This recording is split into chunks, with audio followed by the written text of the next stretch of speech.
말씀에 의한 삶을 지금 찾아보고 함께 은혜를 나누고 있습니다. 웨슬리 신학에서 네 가지 표준 은혜의 출처 이렇게도 말하기도 하는데 네 가지 표준이 있습니다. 신앙의 네 가지 표준, 은혜의 출처 네 가지 뭐였습니까? 성경, 전통, 이성, 경험. 그렇습니다. 경험, 체험 이렇게 이 네 가지 중에서 이 네 가지는 수평적으로 똑같이 모두 다 동등한 게 아니고 이 바탕에 성경이 있습니다. 성경이 모든 것들의 기본이 되고 그 위에 전통과 이성과 경험이 있다. 이렇게 생각하면 좋을 것 같습니다. 그래서 성경과 전통 사이의 관계를 봐도 성경이 우선돼야 되는 것이고 성경과 이성과의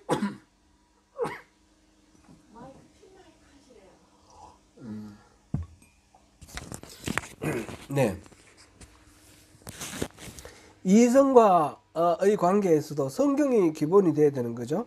물론 체험과의 관계에서도 그렇습니다. 그러니까 성경은 모든 것들의 베이스로 깔려 있고 그 위에 전통과 이성과 경험이 있다.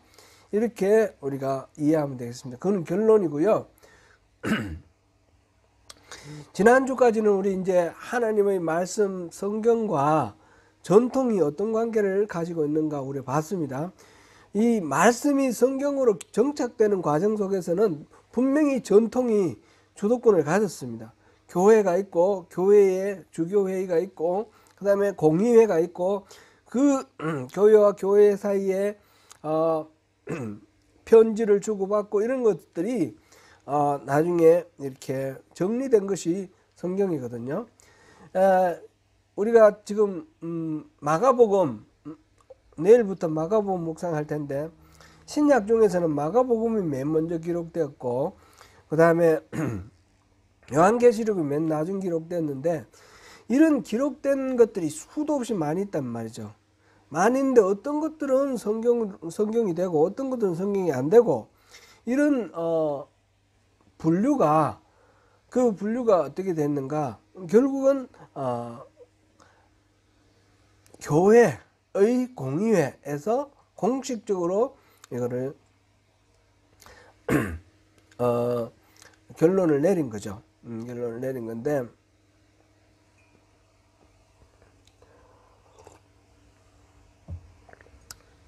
물론 그 과정 속에서는 사람이 전적으로 사람의 생각으로 전적으로 이거를 이렇게 하고 저렇게 하자 해가 회의를 해서 결정했다 그렇게 말할 수는 없습니다.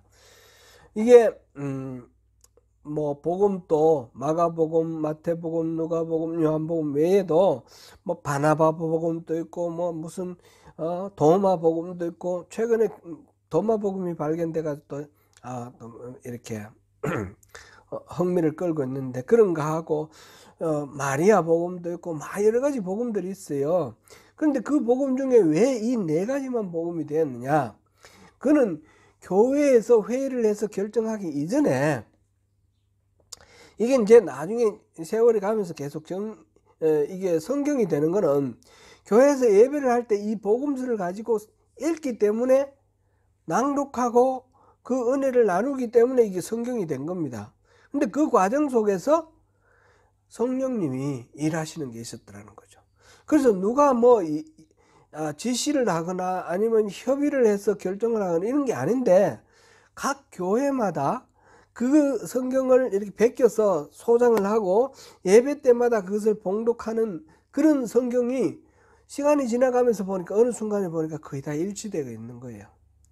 이거는 협의해서 일치된 게 아니고 각 교회가 은혜 받은 대로 했는데 일치가 되는 거예요. 그게 뭐냐? 그게 바로 성령님이 일하시는 거 아니겠는가? 우리는 그렇게 결론을 내릴 수 있습니다. 이게 이제 50년경부터 시작해서 기록되기 시작해서 요한계시록이 한 95년 정도 이렇게 기록됐다. 그런데 신약 같은 경우 이렇게 기록된 것들이 계속해서 이 교회에서 읽히고 또 필사를 해서 돌고 이렇게 하면서 점점 전파되어 가는데 AD 367년에 아다나시우스라는 그런 교부가 있는데, 이 사람이 어떤 교회에다 편지를 썼는데, 여러분들 이것을 성경으로 하면 좋겠습니다 하면서 썼는데, 그게 오늘날 우리가 보는 27개 신약 27개 성경인 거예요. 그렇게 정리가 되어 거예요. 그러니까 합의를 해서 정리가 된 게 아니라 성령님이 일하셔서 정리가 된 겁니다. 네, 그런 식으로 성령님이 일하셨지만 결론은 누가 냈습니까? 결론은 공의회에서 이렇게 보니까 교회에서 각각 이렇게 한 300년 이상 흘러오는 동안 각 교회에서 이렇게 성경을 쓰고 있는데, 이거를 정경으로 캐논으로 결정하자. 그리고 몇 개의 논란이 되는 것들이 있었어요. 논란이 되는 것들은 빼는 거는 빼고 이제 확정할 거는 확정하고, 이 마지막 정리는 결국은 공의회에서 했는 거죠. 이게 바로 전통이라는 겁니다. 전통으로 인해서 이 27개 성경 정경이 정해졌으니까 그 이후에는 이것을 다시는 이 27개가 많다라든지 아니면 모자란다든지 이런 식으로 해서 성경을 더 만들거나 이렇게 하면 이단이 되는 거예요. 말시온이라는 사람은 성경이 너무 많다 이래가지고 네 복음서를 절충을 해가지고 요약을 해서 하나의 복음서로 만들었어요. 이런 건 이단이 되는 거예요. 몰몬경 같은 거, 이런 거 몰몬교에서 경전을 만들었잖아요. 이런 거는 성경을 서로 추가로 만들었기 때문에 이단이 되는 거예요. 성경 27권이 정착되고 난 뒤에는 이것이 표준이 되어 가지고 그 이외의 나머지 주장들은 이 표준이 된 성경을 근거로 해서 판단을 하게 되었습니다. 그래서 성경과 전통의 관계를 보면 성경이 정착되는 과정에서는 전통이 어느 정도 역할을 했지만 성경이 정착되고 난 후부터는 더 이상 전통은 항상 성경 밑에 들어가야 된다는 거죠. 성경 아래에. 가톨릭 같은 경우는 아직도 안 그렇습니다. 가톨릭은 아직도 전통이 위입니다. 전통. 말하자면 교황청이 위인 거예요. 교회가 위고 교회의 대표인 교황이 위예요. 교황은 오류가 없다. 그래서 무슨 예를 들어서 성경 해석에 대해서 이거 해석 결정권자는 누구냐? 교황이라는 거예요. 그래서 예를 들면 뭐 마리아 숭배 같은 거 이런 건 초대교회에서는 없었거든요. 그런데 요즘은 이 가톨릭에서는 마리아에게 성모에게 기도하잖아요. 기도의 대상인 성모여 뭐 하면서 모후여, 우리 한국 성당에서는 모후여, 뭐 자비로우신 모후여 뭐 이러면서 그 마리아에게 기도를 하는데, 이런 건 원래 없던 거예요. 근데 이게 이제 지금은 공식화됐습니다. 이 공식화된 게 1965년 바티칸 공의에서 이 공식화됐거든요. 이게 계속 말하자면 전통이 우선을 하고 교황이 우선하는 그런 것을 봅니다. 우리 개신교는 그거는 옳지 않다. 성경 말씀 원래 그 말씀의 본질로 돌아가자 이렇게 해서 그 차이가 있습니다. 근데 참고로 그렇게 해서 말씀이 기준이 되고 전통은 말씀이 정경으로 정착하는데 기여를 했지만 어디까지나 말씀 아래에 있다. 그렇게 우리가 이해를 하고요. 오늘은 성경과 이성에 대해서 보려고 합니다. 성경과 이성. 제가 처음 신앙생활을 시작한 게 28살 이럴 때 이제 신앙생활을 했는데,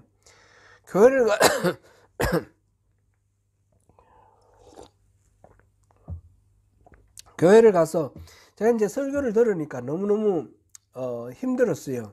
무슨 내용인지 모르니까, 모르는 내용 듣고 앉았으니까 굉장히 힘들어서, 그래서 교회에서 그 성경 공부반에 들어갔어요. 성경 공부반이 몇 가지 있었는데, 이제 하여튼 들어가서 이런 공부를 하는데, 담임 목사님이 인도하시는 성경 공부반에 들어갔는데, 뭐 질문이 좀 있었어요. 그래서 그 손들고 이거는 어떻습니까? 저는 어떻습니까? 질문을 했는데 너무너무 난감해 하더라고요. 모두들. 목사님도 난감해 하지만 옆에 있는 사람들도 난감해 하면서 권사님이, 그때 제가 청년이었는데 청년부장 권사님이 같이 성경 공부했거든요. 나중에 옆구리 자꾸 찌르고 하더니 나중에 하시는 말씀이 자꾸 질문하지 말라고, 그러면 흐름 끊어지고 안 된다고. 그러면서 기독교는 믿음의 종교인데 자꾸 따지면 믿음이 안 생긴다고, 일단 덮어놓고 믿으라고 그러더라고요. 그래서 덮어놓고 믿어야 되는가 보다. 근데 그런 말을 듣고 난 뒤에 사실상 마음에 많이 반발심이 생겼죠. 덮어놓고 믿는 게 어딨어. 어떻습니까 여러분? 기독교는 덮어놓고 믿는 겁니까? 그러면 미신하고 무슨 차이가 있어요? 돌 앞에 가서 손 부비는 거랑 무슨 차이가 있습니까? 아무런 차이가 없습니다. 기독교는 그런 게 아니라는 거죠. 기독교는 굉장히 합리적인 겁니다. 따져보고 이치를 따져보고 말이 되니까 우리가 믿는 겁니다. 이성적으로 따져서 합리성을 가졌습니다. 덮어놓고 믿는 것이 아니라, 기독교는 다른 이 미신들과는 차원이 다른 거예요. 고등종교라 그러지 않습니까? 고등종교 차원이 다르고, 이 근본적으로 어떤 윤리가 개인의 어떤 이익이나 개인의 만족에 초점이 맞춰져 있는 것이 아니라 이 세계의 구원, 평화에 초점이 맞춰져 있어요. 근본적으로. 이런 기독교는 그렇습니다. 그리고 또 이 교리와 교리 사이에 서로 이치가 상충되지 않는 논리적으로 합리적인 그런 이치가 있습니다. 기독교는 그래서 합리적이다, 이렇게 말할 수가 있습니다.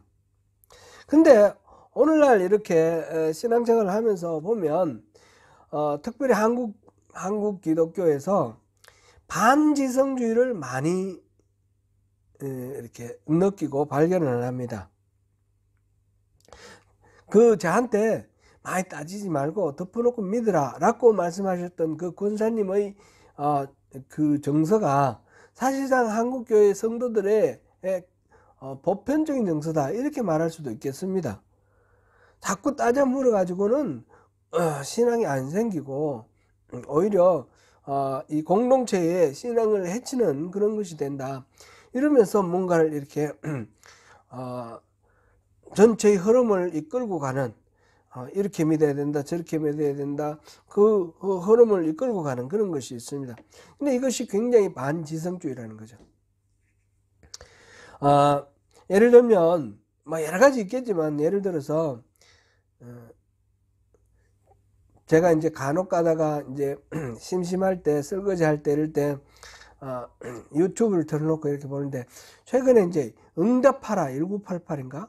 그거를 이제 중간중간에 보거든요. 계속 이어서 볼 그건 아니니까.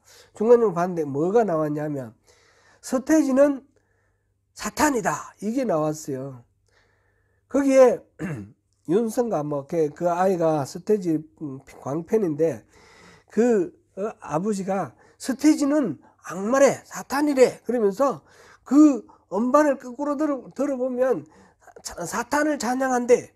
이제 그런 이야기가 가만히 생각해 보니까 기억납니다. 옛날에 그런 이야기 있었죠.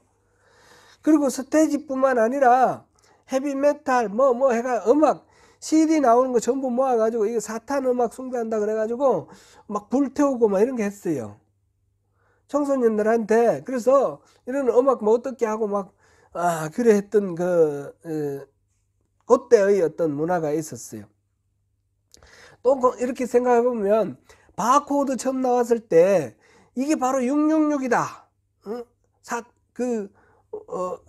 요한계시록에 나오는 마귀의 숫자 666이다. 그래가지고 바코드 쓰지 마라 그랬고, 그 다음에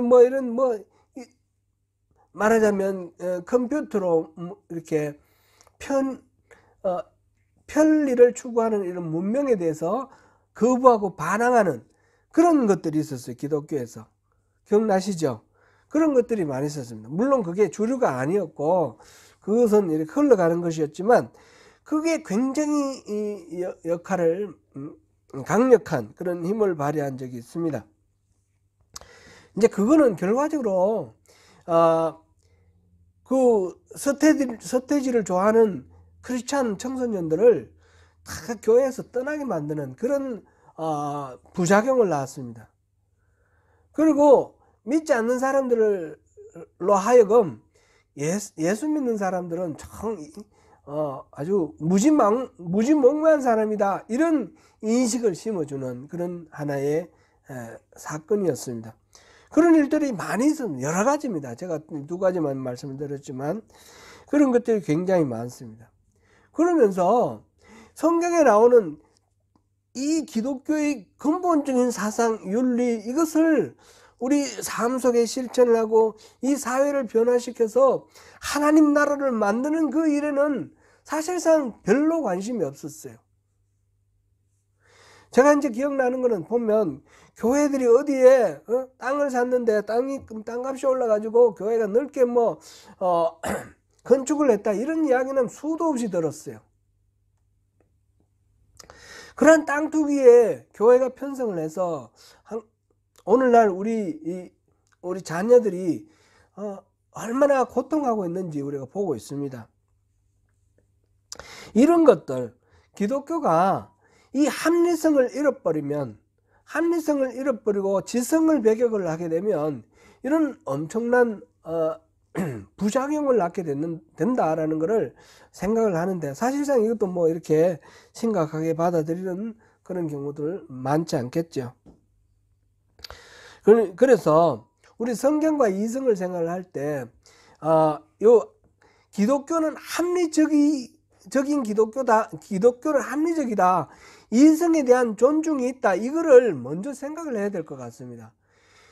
이성을 무시하고 자꾸 따지는 거는 이거는 믿음하고 상관없는 거다 하니까 반지성주의로 흘러가지 않습니까? 그러니까 기독교가 폐단을 낳지 않습니까? 그러니까 세상 사람들이 예수 믿는 사람들은 무지몽매한 사람들로 취급받는 것이고, 특별히 우리 젊은이들은 예수 믿으면 코숨치고 비웃는 그런 세태가 되었습니다. 이거는 다른 것들도 많이 있지만 반지성주의의 영향이 저는 아주 가장 크다, 이런 생각이 듭니다. 그래서 사람들로부터 외면받고 개인적인 탐욕, 그래서 올바른 어떤 신앙은 개인의 어떤 내면만 생각하는 거로 따집니다.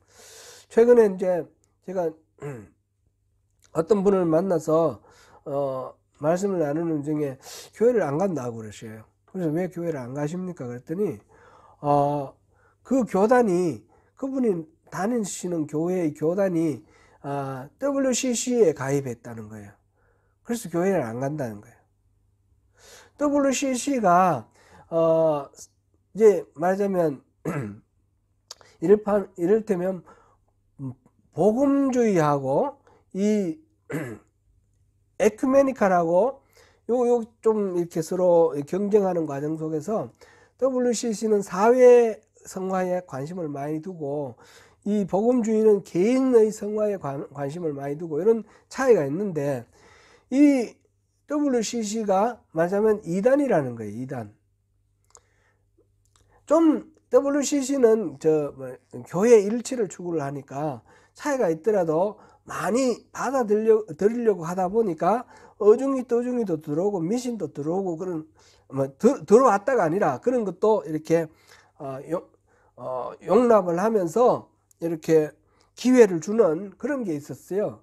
WCC 총회할 때 한국 그분이 신학자 이름이 뭔지 모르겠는데, 그분이 가서 무당 푸닥거리 하면 했어. 그게 아주 치명적인 그런 계기가 됐는데, 그런 식으로 하는 것도 있어요. 그렇지만 예를 들어서 감리교가 지금 감리교가 WCC에 가입돼 있어요. 그렇다고 해서 감리교에서 무당을 인정하는 건 아니지 않습니까? WCC에서 그런 거를 퍼포먼스를 허락했다고 해서 WCC에 가입해 있는 모든 교회는 무당을 인정한다, 이런 거 아니지 않습니까?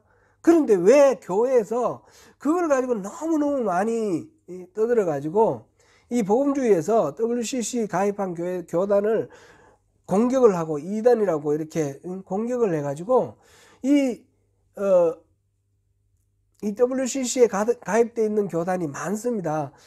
예장 통합부터 시작해서 우리 기감도 있고요, 성결교도 있고, 그 다음에 저 구세군도 있고, 뭐 많은데 그 모든 것들을 다 이단으로 그냥 몰아쳐가지고 그런 식으로 공격해가지고 이거 그런 이야기 막 듣다 보니까 겁이 나는 거예요. 그래서 교회를 안 간다는 거예요. 그럼 결과적으로 뭐예요? 그런 우리 성도들의 입장에서 분별이 필요하다는 생각이 듭니다. 분별이 필요한데 합리적인 분별, 무조건 누가 뭐라 그런다고 해서 그 휩쓸리지 말고 나름대로 기준을 가지고 분별을 하는 것이 필요하다, 그런 생각이 듭니다. 그래서 첫 번째로 먼저 우리가 생각하는 것은 기독교는 합리적이다. 이성은 하나님이 주셨기 때문에 하나님은 이 이성을 통해서 분별을 하고 신앙생활을 하도록 허락하셨다. 모든 것들이 그렇습니다. 성경을 이해하는 것도 이성을 통해서 이해하는 거 아닙니까? 하나님 말씀 기록되어 있고 우리가 이해를 하는 것은 이성을 통해서 이해를 합니다. 그게 기본이다라는 것을 먼저 생각을 해보겠습니다. 그러면 이제 제가 이렇게 말씀을 드리면 또 지금 이걸 가지고 한 2번 정도 더 다루려고 그러는데 혹시 오해를 할 수도 있을 것 같습니다. 뭐 이런 거 이성을 너무 강조하는 게 이제 교회에서도 자유주의 신학 해가지고 막 이렇게 문제가 되고 해서 제가 지금 계속해서 전하는 이 성경의 말씀을 불신하고 아예 처음부터 거부할 수가 그럴 수도 있으니까 결론부터 말씀드릴게요. 결론. 제가 말씀드리는 거는 그런 식으로 이성을 우선해서 기독교는 합리적이니까 다른 건 없다, 이런 말씀을 드리는 게 아닙니다. 신앙은 기본적으로 신비성이 있습니다. 합리성과 신비성이 같이 있는 겁니다. 합리주의적인 사고만으로 가지고 우리 하나님을 이해할 수 있느냐? 그거는 불가능하다는 것이죠. 하나님의 생각과 길은 인간의 생각과 길과 다르다. 오늘 본문 내용인데요. 하나님의 그 세계 자체가 지금 우리가 몸담고 있는 이 우주, 한부분 광대해 보이지만 이 어마어마한 이 우주조차 하나님이 만드셨고 시간과 공간을 만드셔서 이 만들어진 피조물이지 않습니까? 그러니까 하나님의 생각하고 우리 생각하고 비교할 수가 없는 거예요. 그러니까 우리가 합리적으로 따져가지고 하나님을 잘 이해할 수 있다라고 생각하는 것 자체가 착각입니다. 이거는 거꾸로 생각하면 성경을 너무 인간이 이해할 수 있는 합리적인 범위 안에서 성경을 다 해석하려고 그러면 오류를 낳을 수도 있다라는 겁니다. 예를 들면 이거는 이제 창조과학이라는 게 막 이렇게 유행을 했지 않습니까? 지금도 막 아주 세력이 강한데, 창조과학을 처음에는 제가 뭐 재미있게 보고 그랬는데 지금은 조금 우려가 되는 것 같아요. 거기서는 우주의 역사가 10,000년 정도 된다고 그래요. 지구의 역사도 10,000년 동시에 하나님이 말씀으로 동시에 이렇게 지었고, 각 종류별로 모든 생명체를 동시에 만들으셨고, 지금은 존재하지 않지만 공룡이라든지 이런 것까지 다 한꺼번에 다 만드셨다고. 그래서 그거는 이제 창세기에 나오는 아담의 그 족보, 그걸 연대를 전부 계산해 합산해 보니까 한 4,000년 되더라. 그리고 지금 2,000년이니까 합쳐서 한 6,000년. 그런데 조금 우리 계산 못하는 것까지 생각해서 한 10,000년. 이렇게 넉넉 잡아서 10,000년 잡는 거예요. 굉장히 성경적이고 말씀을 잘 그대로 있는 그대로 믿는 것 같은데, 그 말씀을 가지고 이제 과학, 창조 과학이잖아요. 과학적으로 이 성경이 맞다, 합리적이고 맞다, 틀린 게 아니라 이 성경은 아주 과학적으로 증명된 아주 합당한 그런 논리다, 이걸 증명하기 위해서 연구하는 것이 창조 과학입니다. 그러다 보니까 이렇게 무리가 생기는 거예요. 무리가. 제가 잘 알고 사랑하는 어떤 한 목사님은 이 창조과학에 꽂혀가지고 막 여기저기 다니면서 강의를 하는데, 이분이 계속해서 주장하는 게, 가장 많이 주장하는 게 하루는 24시간이다 예요. 하루는 24시간이다. 성경에 나오는 염, 하루는 24시간이다. 빛이 있으라 하니 빛이 있었고, 그리고 하루가 지나갔어요. 그죠? 밤이 되고, 뭐라고, 창세기 1장 보면 하루가 딱 되지 않습니까? 저녁이 되고 아침이 되니 이는 첫째 날이라. 저녁이 되고 아침이 되니 이렇게 나오는. 그래서 이 성경에 나오는 말 그 자체를 과학적으로 합리적인 그런 논리로 정당화하기 위해서 연구를 하다 보니까 이게 좀 무리한 날, 염, 이런 문제들이 나왔습니다. 그렇게 생각할 필요가 있는가? 이거를 이제 오히려 더 합리적으로 따져봐야 됩니다. 성경에서 나오는 이 하루를 한번 생각해 보세요. 하루는 저녁이 되고 아침이 되니 첫째 날이더라. 그때는 지구가 생기지도 않았어요. 하루고 24시간은 시간의 길이는 어느 것을 기준으로 합니까? 지구가 자전하는 제자리에서 자전해서 한 바퀴 도는 그 시간이 24시간입니다. 그럼 지구도 생기지 않았는데 뭘 근거로 해서 24시간이라고 그럽니까? 염 하루는 24시간이다. 그렇게 이해하는 자체가 논리가 맞지 않는 것이죠. 성경 창세기는 과학 서적이 아닙니다. 이걸 과학적으로 자꾸 입증하려니까 문제가 되는 거죠. 성경 창세기에서 말하고자 하는 것은 태양, 그 이스라엘 사람들이 살고 있는 그 주변에 있는 나라들 있지 않습니까? 강대국들, 이집트나 또는 그 다음에 메소포타미아 지역에 있었던 그 아수르나 바벨론이나 이런 나라들이 태양을 숭배하고 신이라고 그러고, 뭐 별을 숭배하고 또 달을 숭배하고, 이 말하자면 여러 가지 숭배하는 신들이 있는데, 나름대로 신이라고 하는 게 있는데, 그것 다 신이 아니라는 거죠. 그것 다 피조물이다. 하나님이 만드신 피조물이다. 이게 바로 창세기의 메시지의 핵심인 겁니다. 그 모든 것들을 창조하신 분이 하나님이시다. 그래서 제일 먼저 제가 말씀드린 거는 기독교는 합리적이다. 이성, 하나님이 주신 이성을 통해서 잘 이렇게 생각해 볼 만한 가치가 있는 것이다 했고, 두 번째로 지금 말씀드리는 거는, 그렇다고 해서 기독교를 합리적으로만 해석을 해서 기독교가 이해가 되느냐? 그건 아니라는 겁니다. 지금 이게 천지 창조에 대해서도 그 합리적인 과학, 창조 과학으로까지는 설명이 안 되고 이해가 될 수가 없습니다. 뿐만 아니라 하나님이 어떤 분이신지 어떻게 과학적으로 그거를 증명을 합니까? 밝혀낼 수 있습니까? 우리가 개별적으로 신비 체험도 있을 겁니다. 신비 체험들, 그런 것들은 어떻게 과학적으로 증명을 합니까? 합리적인 것으로만은 이 신앙, 하나님의 말씀, 성경의 이 내용들을 다 증명하거나 설명하거나 해석할 수가 없다라는 것입니다. 그래서 기독교는 신비적이다. 말로 설명해서 납득이 되지 않는 부분도 있다. 하나님을 이성으로 다 말할 수 없다. 이거를 우리가 짚어봐야 되겠습니다. 오늘 본문 한번 다시 읽겠습니다. 본문 이사야 55장.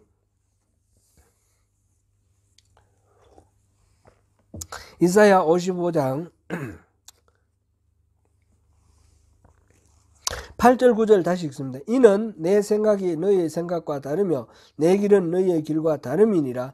여호와의 말씀이니라. 이는 하늘이 땅보다 높음 같이 내 길은 너희의 길보다 높으며 내 생각은 너희의 생각보다 높음이니라. 하나님을 우리가 이성으로 다 알 수가 없고 하나님은 초월적인 존재라는 것을 인정해야지 우리가 신앙이라는 것을 우리가 받아들일 수가 있다라는 것입니다. 그러므로 이 합리성과 이 신비성, 신앙은 합리성과 신비성은 조화를 이루어야 됩니다.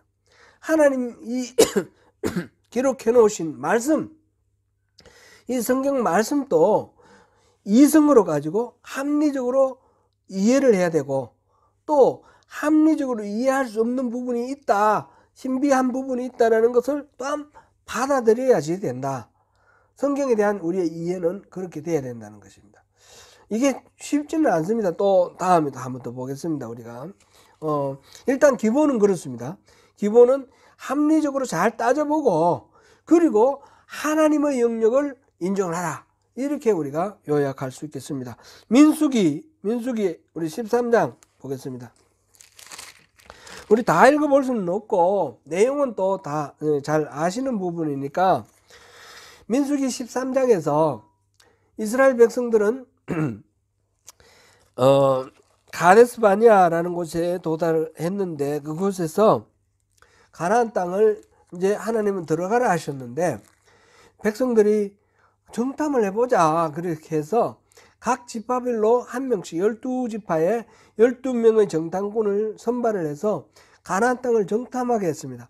40일 동안 정탐하고 돌아왔는데 그들이 보고하기를 그 가나안 땅은 하나님이 약속하신 그 가나안 땅은 젖과 꿀이 흐르는 땅입니다. 많은 곡물도 풍족하고 그러면서 그 대표적으로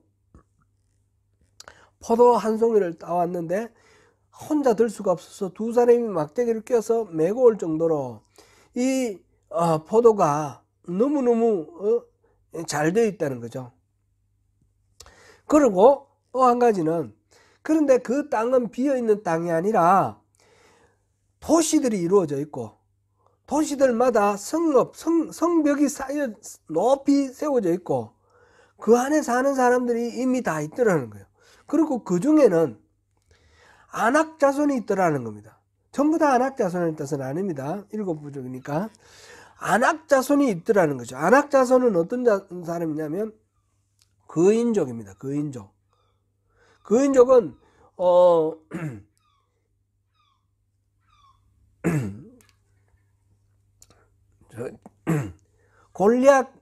골리앗이 아마 그 안악 자손이 아닐까 이렇게 생각을 해보는데 골리앗이 그 성경에 기록되어 있는 그 신체 크기로 보면 키가 한 3m 정도 됩니다.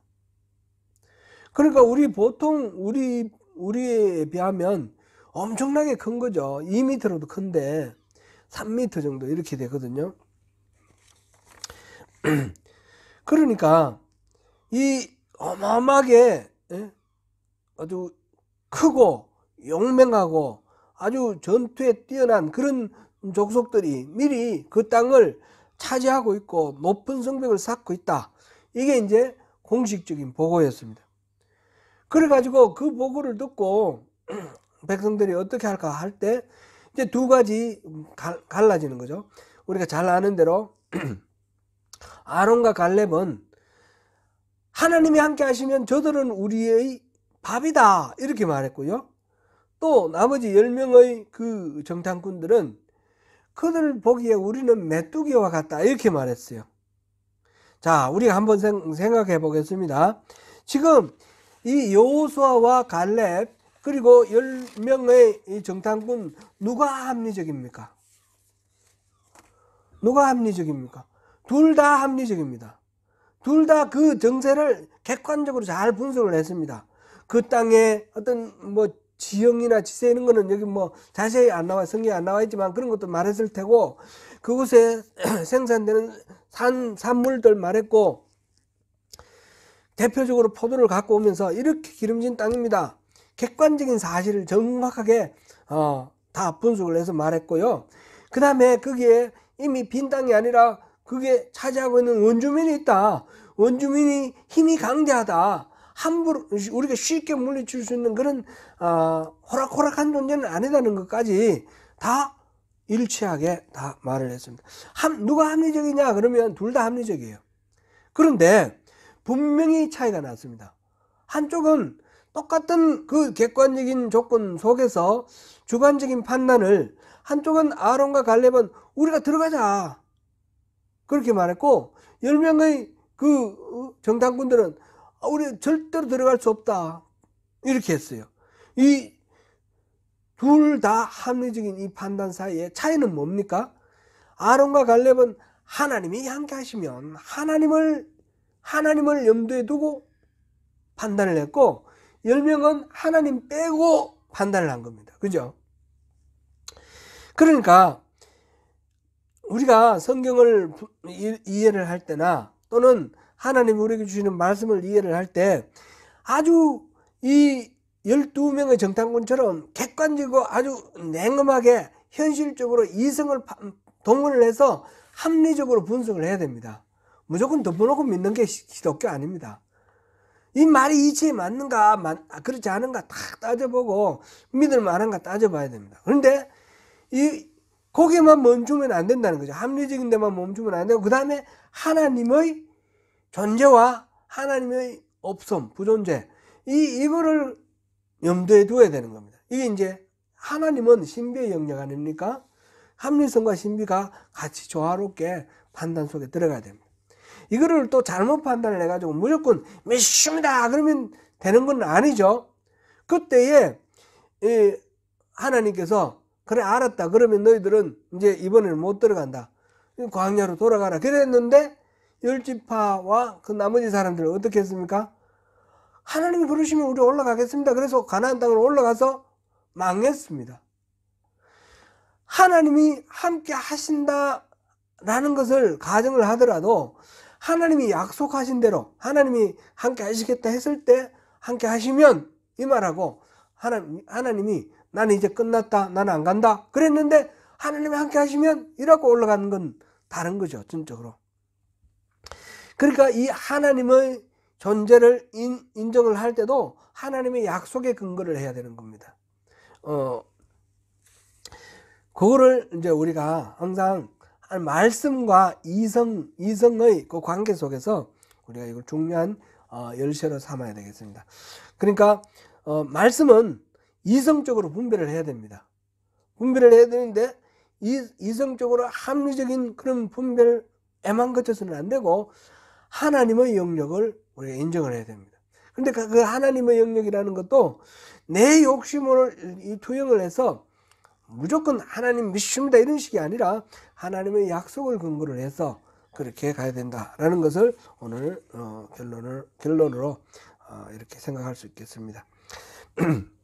그러니까 자유주의 뭐 해서 무조건 합리적이고 논리적인 것으로만 끝나서는 안 된다는 거죠. 이제 말씀을 맺겠습니다. 말씀대로 사는 삶을 위해서는 합리적인 사고가 필요합니다.